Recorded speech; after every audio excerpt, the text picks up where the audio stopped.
See, the white man showed me that you can't trust the feminists or the eugenicist movement. And, it's really been out here in nature that really was part of my awakening, being in the different natural settings. And that was part of it, perhaps. But most of it was, my bloodline and me and my personal mission to reach out to God. And, the different people out there, the different tribes that are close to God too, that share that light, that the dark ones are taken away slowly but surely. And I see a lot of evil people who have a certain amount of wisdom and radiance as well.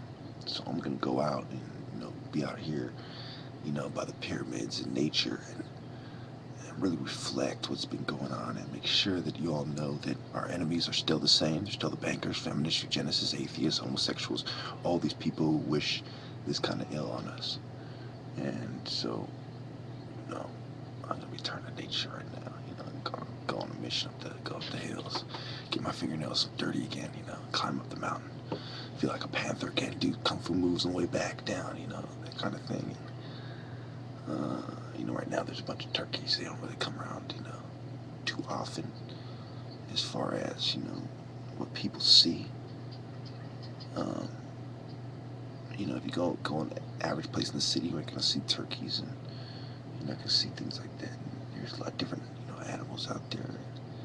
Right now I'm just going to go out with the animals, and just try to forget that, that there's a power struggle in the street right now, and a lot of it was started by me.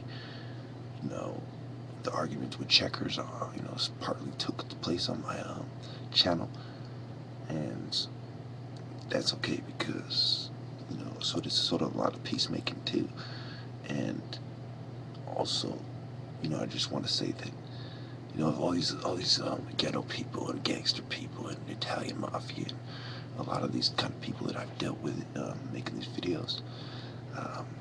I don't want to have to roll up on their neighborhood and roll up on them, at awkward moments, and but I've been forced to do that a lot, and they haven't been able to return the favor. So I take this as a sign that the other leaders are starting to accept my decree, and also the fact that I'm not beat up or shot. They're starting to, because as far as retaliation, they've decided that they're outnumbered. That we have a lot of followers here, and that, as far as military experience, yeah, there's a lot of people they know who are in the military in their neighborhood, but it's not the same, as far as they're not getting geared up, they don't have the radio, they're not driving around a fucking Hummer, they're fighting my kind of warfare, urban warfare that us Africans specialize at much more than African Americans. And that is the edge I really have. And I hope that a lot of terrorists don't start, trying to cultivate America as well, and really indoctrinate them with their evil ideas. I hope that only the church and only the Church of God, the Church of Rahoriketi, because we are really our own school of thought in our church, and we don't allow for any kind of women trying to be bossy or any kind of homosexuals or any kind of perverted thinking or perversion of Scripture. We don't allow for. The only exception to Scripture that we allow for is the holy war, the idea of holy war, and the idea of a kind of, we overlap with Islam in some areas as far as the subjugation of women, and as far as, how we expect women to be modest, and we expect them to have our back and not be rebellious and this kind of thing.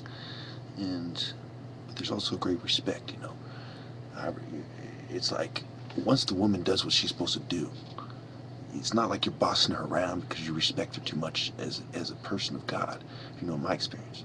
Because other people are going to give you a hard time too. It's like if everybody starts doing what I say, the effect is that women, their treatment overall improves, and their quality of living will improve.